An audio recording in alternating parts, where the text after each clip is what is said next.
Good evening and good evening. Welcome to an exclusive interview on the Upfront Mind, Body, and Soul, where I'm your host, Dr. Michelle Bolden-Hammond. And tonight it pleases me, as you see, I have many of books behind me, but tonight I am bringing in a newfound author, which is family. I love supporting family. I'm all about supporting family, but I'm going to bring her to the platform in a minute. So I want to introduce you to Tamara Goldsborough, and she has a brand new book that will be featured coming out today. And I want you to get 20 of them. Buy it because there's something in the story. So we're going to bring Tamara to the forum right now. So hold, please. Hey, Tammy. Hey, Michelle. How are you? I am wonderful. Again, thank you for coming and joining, but I am so happy to have you here tonight with this exclusive interview about what's going to be going on about this new project. Thank you for having me. Project. Yes. So the first question I have, tell the audience a little bit about yourself and how did you get here with this inspirational book that is going to be coming out?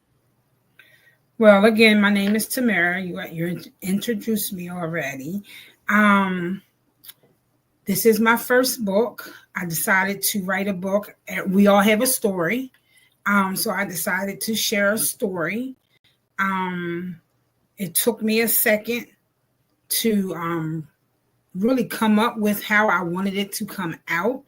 I work with troubled youth, both male and female, and I actually had one young lady that she still stands out to me till this day. And she had a bullying issue when people bullying her, disrespecting her, talking about her size, her clothing, what she had, what she did not have. Her hair wasn't always done. And while I'm listening to the young lady's story, it reminded me so much of me. And then the main part was because she was plus size. So I wanted to share something with her because as myself, I was plus size as well. Still considered plus size. But I needed to share with her because when we get these young people in, they think that they're the only ones that go through this. So I actually shared a picture with her. In that picture, I asked her to pick me out of that picture. Well, she couldn't pick me out of that picture. At that moment, in that picture, I was 400 pounds. So she couldn't pick me out of the picture. And through her tears, she was like, I don't understand. So I showed her who I was, and she was like, impossible. And, and I gave her my story as to how I lost the weight. And she was like kind of baffled, like, I can't believe it. And, and I told her I too was bullied, and I went through some stuff that I went through. So when I seen her the very next day, she said, you know what? You and I are the same. I think we're perfectly imperfect. So that was the reason that I actually wanted to start the book. She really, I thought about it, but it wasn't a long thought. But she was the reason that I really wanted to go ahead and say, let me put this book out there.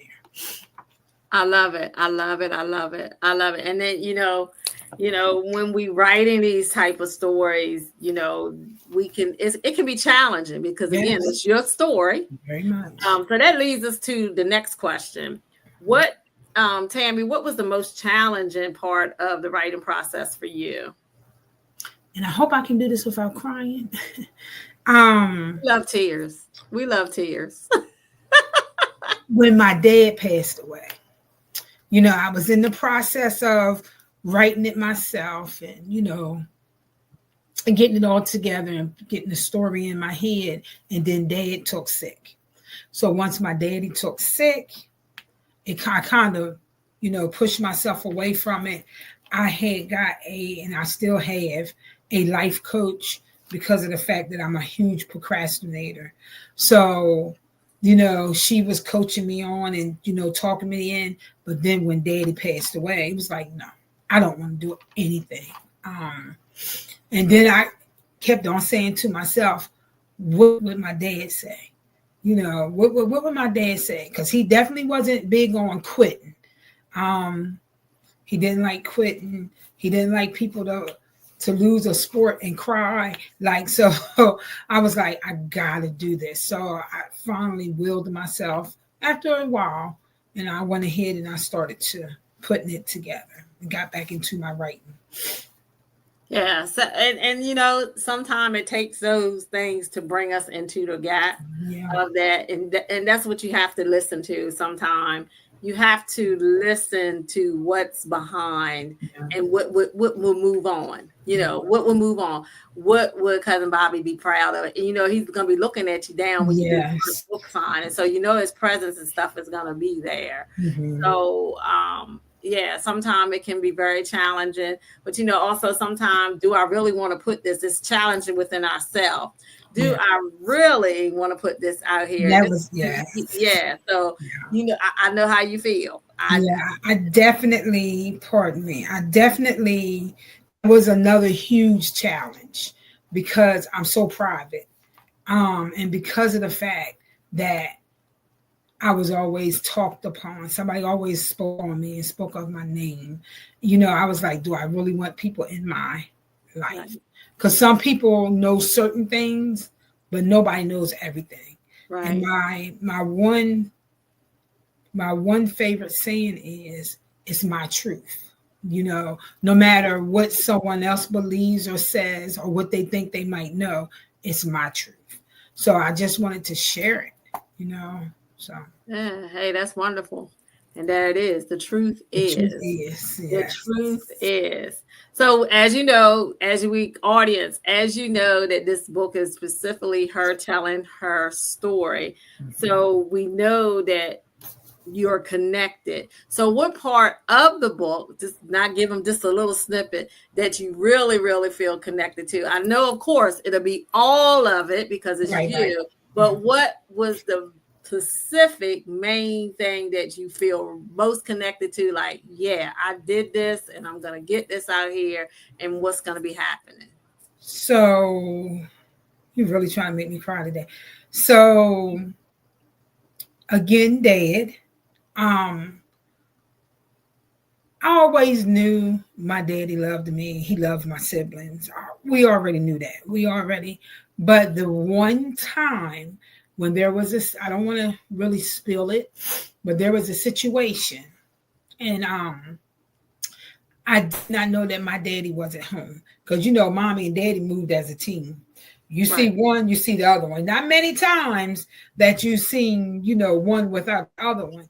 So when he followed in his uncle and on your Aunt Betty and Uncle James because you didn't see one without the other. Always together and tell mom and dad. Always. So that's just let it. You didn't Aunt Thelma, Uncle Leonard, all of them. You never seen them. Absolutely. You never seen them. And that's the kind of stuff. Those are those stories too. Yes. Look, you've never seen none without the glue. Aunt Bertha, Uncle Isaac. Never seen one without the other. So absolutely. Yeah. So we get it. When this one situation had happened, I ran home and I ran upstairs. But I did not know that my dad, because where we lived at, the steps was right there to the front door. So you had to walk down a small hallway to look into the living room. So I just ran up the steps. And when I heard my dad say, "Who is it?" I said, "Oh my God, he's going to ask 1,000,001 questions." So he did. He made me come back down.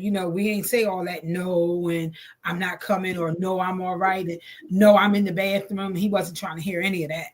So I went downstairs and he was like, "What are you crying for?" And of course, because I was always the one who fought, he thought that I had gotten to another fight or whatever. And I told him exactly what happened. And he said, "I'll be back."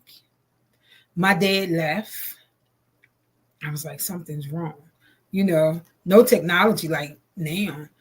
So I go behind my dad, and to actually see my dad take up for me, that's when I said, you know what?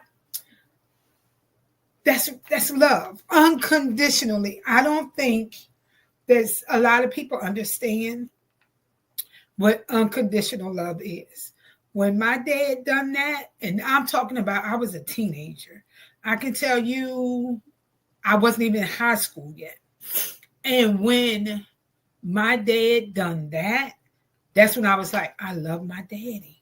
Like, I can promise you, I don't, it's not too many times I would just say, "Hey, Dad." It was always, "Hey, Daddy," and I was, after that certain part, I was like, my dad really loves me. That is what a man is.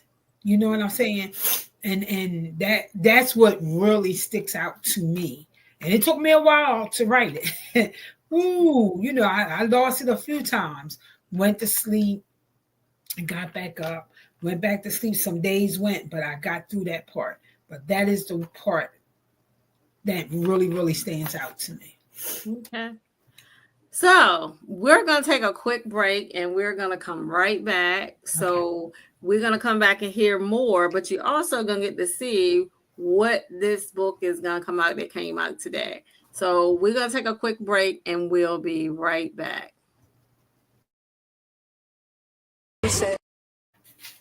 Did I do okay? Women's Retreat, April 2026. A sacred escape to reconnect, rise, and reclaim your power. Are you ready to pause, breathe, and come home to yourself? Join a powerful circle of women for a soul-deep retreat designed to help you reconnect with your inner wisdom, restore your energy, and rise fully anchored in your divine power. What to expect? Soul-nourishing workshops, guided meditation and breathwork, empowering conversations, nature, stillness and sacred ritual, sisterhood, support and transformation. This is more than a retreat. It's a homecoming to the woman you were always meant to be. Join your conference host Dr. Michelle Hammond, the Mind Body Soul Connector. April 7th, 11th, 2026.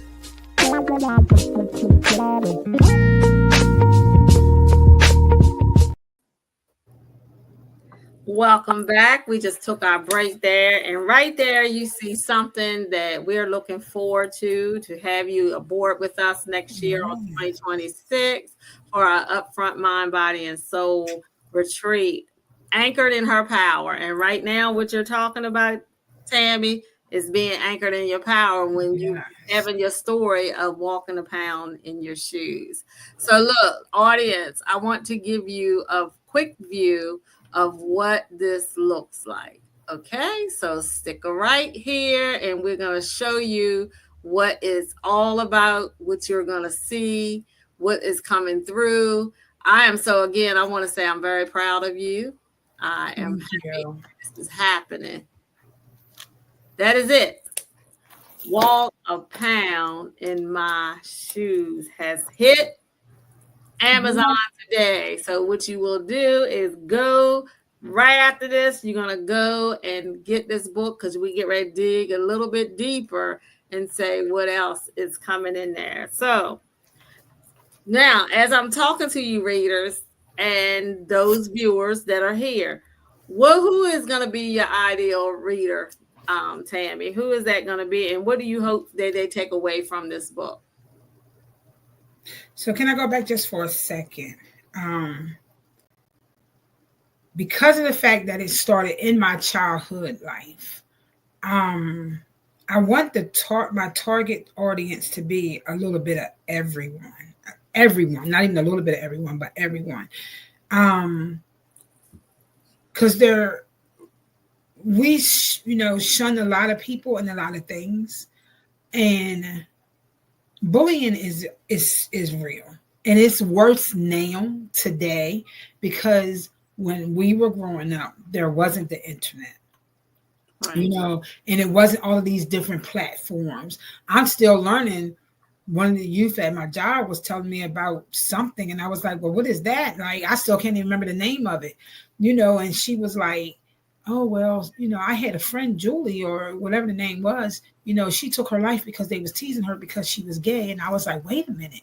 So when I went through the bullying, when I went through everything that I went through, and then looking to now, the audience, I would like for a young audience, but things are starting to rise. The numbers are starting to rise back with death and suicide and all of that stuff within our age as well.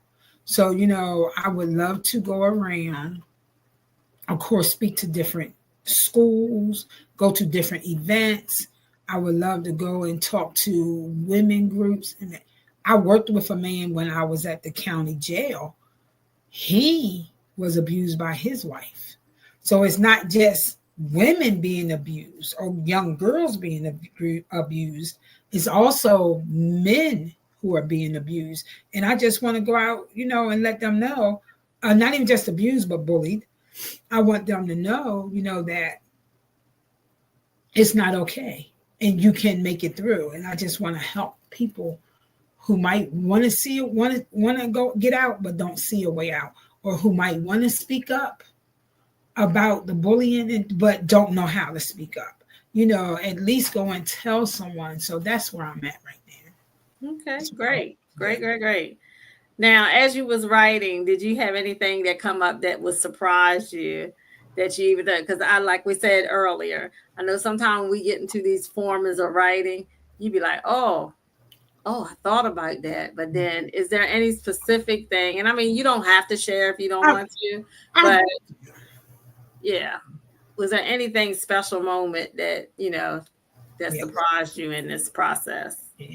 Yes, it was. It was one main thing that stuck out. So let me back up just a little bit. My book is about bullying. It's about addiction to dietary drugs and domestic abuse. And then, of course, survival. And that's why you see the rough foot going into the new beginning, and the blossom person, the blossom foot. And so my one main part was speaking to people, especially the young people that I work with. I always sit back and say, gosh, I never had none of that happen. If I ever got a whooping, a beating, whatever, is everything I deserved. My dad or mom never abused us. If I got a spanking, I deserved it. If I got tapped in my mouth, I deserved it. But I always would say, after we would sit around the table, like, I've never been abused before. I was blessed enough to have a family where I was never molested. I was never taken advantage of in that way. And I always say, I never had that happen. But growing up and growing into my adult world, not understanding when you say no to someone, no meant no. Right. No meant, regardless if that's my boyfriend, my significant other, or what you have, no is no. So that's one huge thing that sticks in my head, that stuck in my head, pardon me, when I had to sit back and say, my God, I did have that problem. There was a question even when I got hired, what was a traumatizing event?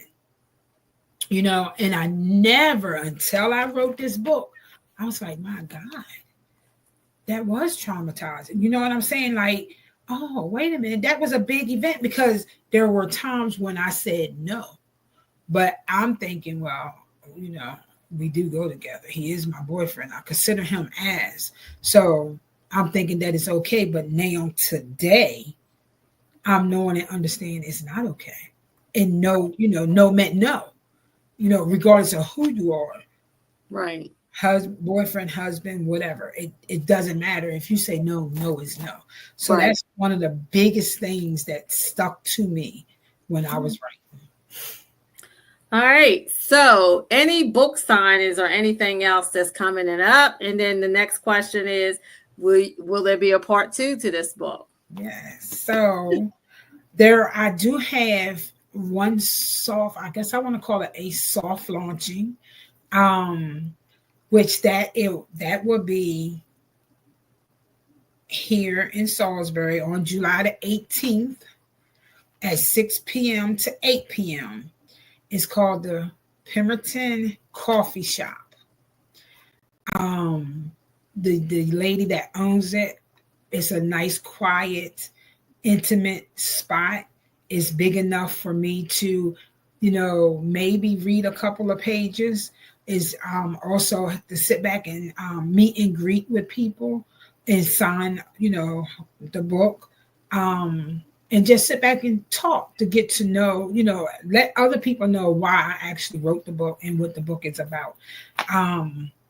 So that is my first one. And I would like to do another one where I'm actually from, where I was born and raised in Denton. I wear that proud on my sleeve, on my shirt, on my back, all over. So I'm still looking to find a place there. And then I want to have another bigger one there. So everyone can also, we can chat and chew and meet and greet, and just have, good conversation about my book. So I just want to share, again, thank you so much for this. But, Thank you. When you're talking about walking a pound in the shoes, we always have to give reverence to those who have gone before us or who's standing with us.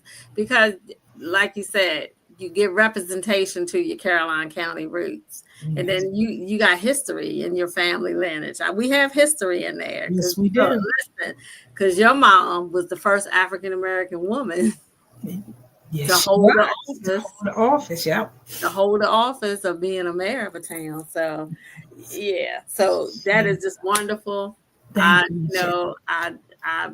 here for you. I congratulate you, and I look forward to having more. Yes.